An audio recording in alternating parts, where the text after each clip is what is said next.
नमस्कार दोस्तों, मेरा नाम है पंकज दुबे और आज हम बात करने वाले हैं डोनाल्ड ट्रंप के बारे में। यहाँ पे आप देख सकते हो खबर ये आ रही है, डोनाल्ड ट्रंप ये बोल रहे हैं कि मैं भारत के ऊपर 20 से 25% टैरिफ लगा सकता हूँ। बात इतनी ही नहीं थी, उसके साथ ही साथ ये बार-बार जो दोहरा रहे थे कि मैंने इंडिया पाकिस्तान के बीच में सीज़ फायर करा दिया। ये बवाल इतना ज़्यादा बढ़ गया कि राहुल गांधी सदन में बोल रहे हैं कि पीएम मोदी को अब खुल करके बोलना पड़ेगा कि डोनाल्ड ट्रंप ने इंडिया और पाकिस्तान के बीच में सीज़ फायर नहीं कराया। तो सिचुएशन इतना ज़्यादा खराब हो गया कि पीएम मोदी को सदन में बोलना पड़ा कि कोई थर्ड कंट्री ने इंडिया पाकिस्तान के बीच में सीज़ फायर नहीं कराया। इंडिया की फोर्सेस ने डिसाइड किया कि अब सीज़ फायर कर लेना चाहिए, तो सीज़ फायर हमने किया। देखिए, बार-बार ये डोनाल्ड ट्रम्प जो दोहराते हैं कि मैं रसिया यूक्रेन का युद्ध खत्म कर दूँगा। इन्होंने बोला था जैसे मैं प्रेसिडेंट बनूँगा 48 घंटे के अंदर रसिया यूक्रेन का युद्ध खत्म हो जाएगा। आज तक नहीं खत्म हुआ, 3 सालों से लगातार कंटीन्यूअस चलते जा रहा है। अब ये बोलते हैं देखिए इंडिया पाकिस्तान के बीच में मैंने सीज़ फायर करा दिया। ईरान और इज़राइल लड़ने वाले थे, सीज़ फायर करा दिया। अभी छुट-पुट हुई थी थाईलैंड और कंबोडिया के बीच में। ये बोलते हैं अरे बहुत भयंकर वॉर होने वाला था, उसको भी मैंने सीज़ फायर करा दिया। अब मुझे यहाँ पे नोबेल पीस प्राइज़ मिल जाना चाहिए। तो डोनाल्ड ट्रम्प जिस बोलते हैं ना सपने में सो रहे हैं, अब इनको एक बस किसी तरह से ये चाहते हैं कि ओबामा को मिला है नोबेल पीस प्राइज़ तो मुझे भी मिल जाना चाहिए बस। देखिए अब सिचुएशन यहाँ पे इतना ज़्यादा खराब होते जा रही है। भारत ने यूके के साथ में ट्रेड डील तो कर ली। सवाल हमेशा ये पूछा जा रहा है कि भारत और अमेरिका के बीच में ट्रेड डील कब होगी? क्योंकि 1 अगस्त तक तो डेडलाइन खत्म होने वाली है। तो यहाँ पे खबर ये आई कि देखिए इंडिया और यूएस के बीच में जो ट्रेड डील है, उसके लिए अमेरिकन डेलीगेशन भारत आ रहा है। अब वापस से 6 राउंड की टॉक होगी, फिर फाइनलाइज़ किया जाएगा कि ट्रेड डील कैसी होगी। देखिए इसमें समय इसलिए लग रहा है क्योंकि डोनाल्ड ट्रम्प का कॉन्सेप्ट क्या है कि हम अपने सिटीज़न से कोई टैक्स नहीं लेंगे। बस भर-भर के टैरिफ से पैसा कमाएँगे जिससे अमेरिका की जो इकोनॉमी और ग्रोथ करेगी, मेक अमेरिका ग्रेट अगेन वापस से हो जाएगा। तो इसमें भारत के लिए टेंशन इसलिए है क्योंकि देखिए अभी डोनाल्ड ट्रम्प ने एकदम क्लियर बोला, इन्होंने बोला कि इस सदी की सबसे बढ़िया ट्रेड डील की है मैंने यूरोपियन यूनियन के साथ में। मतलब ये जो डील हुई है अमेरिका और यूरोपियन कंट्रीज़ के बीच में, तो अगर कोई यूरोपियन कंट्रीज़ अमेरिका के अंदर सामान बेचेंगे, तो इनको 15% टैरिफ भरना पड़ेगा और वही अमेरिका अगर चाहे यूरोपियन कंट्रीज़ में सामान बेचने के लिए, तो जो टैरिफ का रेट रहेगा दोस्तों, काफ़ी ज़्यादा कम है वो। उसके साथ ही साथ ये भी बोला गया कि यूरोपियन कंट्रीज़ अमेरिका के अंदर सामान तो बेच सकती हैं, प्लस उनको क्या करना पड़ेगा, यहाँ पे बायलैटरल एजम्पशन भी दिया गया जैसे एयरक्राफ्ट पे, मतलब आप हमसे वेपन्स भी खरीदो, केमिकल्स पे, एग्रीकल्चर प्रोडक्ट्स पे और कुछ रॉ मटेरियल्स पे। लेकिन जो ध्यान देने वाली बात ये है कि डोनाल्ड ट्रम्प ये बोल रहे हैं कि $750 बिलियन का तुम लोग हमसे क्या करोगे, एनर्जी खरीदोगे, मतलब ऑयल एंड गैस खरीदोगे। मतलब जो डिपेंडेंसी आप रखते हो रसिया पे, अब वो डिपेंडेंसी आपको अमेरिका पे रखनी पड़ेगी। प्लस उसके साथ ही साथ डोनाल्ड ट्रम्प ये बोल रहे हैं कि इस ट्रेड डील में $600 बिलियन का इन्वेस्टमेंट करेगी यूरोपियन कंट्रीज अमेरिका के अंदर। तो मतलब यहाँ पे आप देखने बैठोगे तो विन विन सिचुएशन दिख रही है अमेरिका के लिए। तो उसमें ये अब डोनाल्ड ट्रम्प बोल रहे हैं कि अब मैं भारत के ऊपर 20 से 25% टैरिफ लगाऊंगा। तो ये चीज कोई क्लैरिटी नहीं आ रही है कि इंडिया और अमेरिका के बीच में कोई ट्रेड डील होगी तो कैसी होगी। ये सब चीजें तो चली दोस्तों, यहाँ पे सदन में लोकसभा में जब पीएम मोदी भाषण दे रहे थे, तो पीएम मोदी बोल रहे हैं कि देखिए कांग्रेस हमेशा ये पूछते रहती है कि जब सिंदूर ऑपरेशन चल रहा था तो हमने पीओके वापस क्यों नहीं ले लिया। तो पीएम मोदी ने बोला कि मैं कांग्रेस से ये पूछना चाहता हूं कि पीओके जाने किसने दिया। पहले आने की बात छोड़िए कि पीओके लेना कैसे है वो छोड़िए, पीओके जाने किसने दिया। और जब पीओके वापस लेने का समय आया था तो शांत क्यों बैठ गए। पीएम मोदी ने बोला कि देखिए 1971 में भारत ने पाकिस्तान की 93,000 सोल्जर्स को क्या किया था, हमने बंदी बना करके रखा था। तो हम उस समय चाहते तो पीओके खाली करवा सकते थे, लेकिन उस समय हमने नहीं कराया। क्यों? क्योंकि इंटरनेशनल प्रेशर था, ये बात सब जानते हैं। लेकिन अब ये चीज़ जो कांग्रेस पूछ रही है कि हम पीओके क्यों नहीं ले रहे हैं, तो पीएम मोदी बोल रहे हैं मैं उनसे पूछना चाहता हूँ कि तब तुमने क्यों नहीं लिया था? तो सिचुएशन यहाँ पे दोस्तों एकदम काफ़ी ज़्यादा बढ़ते जा रही है।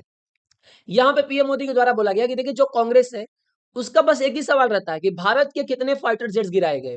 अब इंटरनल सिक्योरिटी कंसर्न है भैया, देश का मामला है। अब ये सुरक्षा के मामले को ध्यान में रखते हुए कोई भी कंट्री एकदम क्लियर नहीं बता सकती, क्योंकि देखिए जो राफेल की बात हो रही है, राफेल कंपनी का भी एक इश्यू है और फिर फ्रांस का भी बोलते हैं ना थोड़ा-सा अपना रेपो है। तो ये सबको ध्यान में रखते हुए देखिए, लड़ाई होगी तो फाइटर जेट्स गिरेंगे नो डाउट, लेकिन यहाँ पे कोई क्लियर नहीं बता सकता कि राफेल गिरा है या नहीं गिरा है। तो ये बात तो अलग है। पीएम मोदी क्या बोल रहे हैं कि आप जो ये पूछ रहे हो बार-बार कि राफेल गिरा है या नहीं, आपको ये पूछना चाहिए कि भारत ने पाकिस्तान के कितने फाइटर जेट गिराए और कितनी मिसाइल्स को मार करके हवा में उड़ा दिया। यहाँ पे पीएम मोदी के द्वारा बोला गया देखिए भारत ने पाकिस्तान की 1000 से ज्यादा मिसाइलों को हवा में ही मार करके यहाँ पे गिरा दिया है। उसके साथ ही साथ पीएम मोदी ने बोला कि पूरी दुनिया भारत के साथ में खड़ी थी।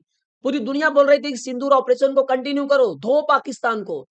भारत के साथ में कोई नहीं खड़ा था तो वो कांग्रेस नहीं खड़ी थी।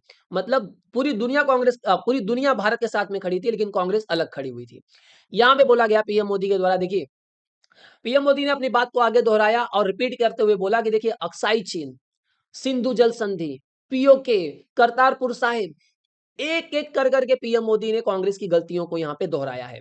देखिए प्रधानमंत्री ने मंगलवार को लोकसभा में अब जब अपना भाषण शुरू किया, तो पीएम मोदी ने बोला कि देखिए जो कांग्रेस है, वो बीजेपी की विदेशी नीति और कूटनीति पर बार-बार सवाल ये उठाते रहते हैं। तो पीएम मोदी ने बोला कि मैं इनसे एक सवाल करना चाहता हूँ कि देखिए जो मल्लिकार्जुन खड़गे हैं और जो बाकी के कांग्रेस के नेता हैं, ये बार-बार ये जो बोलते रहते हैं कि पीएम मोदी की जो विदेश नीति है असफल रही है। तो मैं उनसे ये पूछना चाहता हूँ कि जो कांग्रेस के पी चिदम्बरम हैं, ये भी बोलते रहते हैं, ये सवाल उठाते रहते हैं कि देखिए जो पहलगाम अटैक हुआ था, पहलगाम अटैक में जो आतंकवादी आए थे, वो आतंकवादी भारत के थे, वो आतंकवादी पाकिस्तान के नहीं थे। मतलब ये सबूत माँग रहे हैं कांग्रेस के पी चिदम्बरम, ये बोल रहे हैं कि बीजेपी हमको ये बताए कि बीजेपी के पास क्या सबूत है कि पहलगाम अटैक में जो आतंकवादी आए थे, वो पाकिस्तानी थे। वो ऐसा हो सकता है कि वो जो आतंकवादी थे, वो भारत के ही हैं। तो मोदी बोल रहे हैं कि आप लोगों ने पूरा ठेका ले लिया है कि किसी तरह से बार-बार सेना का अपमान करो, सेना जो बोलती है उसको बात को मत मानो, विदेश मंत्री जो बोलता है आप उसकी बात को गलत मानते हो, बस जो पाकिस्तान बोलता है उसको सही मान लेते हो। मतलब बीजेपी बोले तो गलत, सेना बोले तो गलत, विदेश मंत्री बोले तो गलत, बस जो पाकिस्तान बोले वही सही है, इनके हिसाब से। तो यहाँ पे पीएम मोदी ने बोला कि देखिए कि जो अक्साई चीन को आपने बोला ये बंजर जमीन है, ये बोल करके आपने दे दी किसको, उठा करके चीन को। सिंधु जल के तहत आपने 80% से ज्यादा पानी दे दिया किसको, पाकिस्तान को, जाओ पाकिस्तान मजा करो। उसके साथ ही साथ यहाँ पे इनके द्वारा ये भी बोला गया कि देखिए यहाँ पे जो पीएम मोदी के द्वारा बोला गया कि 1971 में जब हमने क्या किया, पाकिस्तान के 93,000 सोल्जर्स को जब हमने बंदी बना लिया था, तो उस समय हमारे पास बहुत अच्छा अवसर था क्योंकि हमने 1000 से ज्यादा किलोमीटर का जो बोलते हैं ना पाकिस्तान का जो एरिया था, यहाँ पे आप देख सकते हो 1971 के युद्ध में भारत ने लाहौर, पंजाब और लोंगेवाला तक हम अंदर तक घुस चुके थे। 1000 किलोमीटर से ज्यादा हम पाकिस्तान के अंदर घुस गए थे। 93,000 सोल्जर्स हमने पाकिस्तान के कैप्चर कर लिए थे। पाकिस्तान का जो कराची एयरपोर्ट है उसको हमने मार करके उड़ा दिया था। तो इतना बढ़िया सिचुएशन था हमारे पास में। हम चाहते तो आसानी से क्या कर सकते थे, पाकिस्तान के पास जो पीओके जो है पाक ऑक्यूपाइड कश्मीर आसानी से हम खाली करवा सकते थे। पाकिस्तान को बोलते भाई अगर 93,000 सोल्जर्स चाहिए तो पीओके खाली करो, नहीं तो ये नहीं मिलेंगे। अब ये जो सिचुएशन यहाँ पे चल रहा है, आप जैसा जानते हो कि ईस्ट पाकिस्तान यहाँ जो आज के डेट में भारत ने 1971 में युद्ध करके ईस्ट पाकिस्तान को आप जानते हो बांग्लादेश में कन्वर्ट कर दिया। तो उस समय यहाँ पे जो बोलते हैं ना पाकिस्तान जितनी भी कोशिश की, पाकिस्तान की फोर्सेस यहाँ तक पहुंच ही नहीं पा रही थी। यहाँ पे भारत ने अपना एयरक्राफ्ट कैरियर लगा दिया था, इधर से इनको धो रहे थे, यहाँ से इधर से धो रहे थे। तो जो सेना ने पराक्रम दिखाया, बांग्लादेश का यहाँ पे जन्म हुआ। तो उस सेना के जो पराक्रम को चाहते तो आप अच्छी तरह से क्या कर सकते थे, यूटिलाइज कर सकते थे और पीओके खाली करवा सकते थे। उसके साथ ही साथ पीएम मोदी ने बोला कि देखिए आपने एक मौका और गवा दिया। करतारपुर साहिब जो यहाँ पे है उसको तो आप वापस ले सकते थे। अगर मैं करतारपुर साहिब की बात करूं दोस्तों तो यहाँ पे आप देख सकते हो ये गुरुद्वारा है करतारपुर साहिब, इसको बोला जाता है गुरुद्वारा दरबार साहिब करतारपुर। ये है ना एक इसका एक बहुत बड़ा महत्व है सिख के लिए, क्योंकि ये जो है ना दोस्तों ये जो प्लेस है, यहाँ पे जो सिख के गुरु हैं गुरु नानक देव जी, यहाँ इन्होंने क्या किया, सिखिज्म को मतलब क्या किया, ये फाउंडर हैं और इन्होंने अपने जीवन के अंतिम 18 साल यहाँ पे बिताए हैं। तो ये सिख लोग हैं इसको अपना धार्मिक तरीके से बहुत ज्यादा इसको महत्व देते हैं। तो पीएम मोदी ने बोला कि अगर ये जो उस समय हम चाहते तो करतारपुर साहिब वहां तक हमारी सेना पहुंच गई थी, आसानी से क्या कर सकते थे, इसको वापस ले सकते थे। उसके साथ ही साथ जो बार-बार ये कांग्रेस सवाल उठाते रहती है कि सवाल कांग्रेस का ये कहना रहता है कि जो कुछ भी हुआ, अभी अपनी आर्म्ड फोर्सेस ने क्या किया, महादेव ऑपरेशन किया और जो पहलगाम अटैक में जो आतंकवादी थे उनको मार करके गिरा दिया। तो कांग्रेस का जो सवाल था कि देखिए सबूत क्या है कि ये आतंकवादी पाकिस्तान के थे। अब यहाँ पे बाकायदा उस चीज का भी प्रूफ दिया गया है।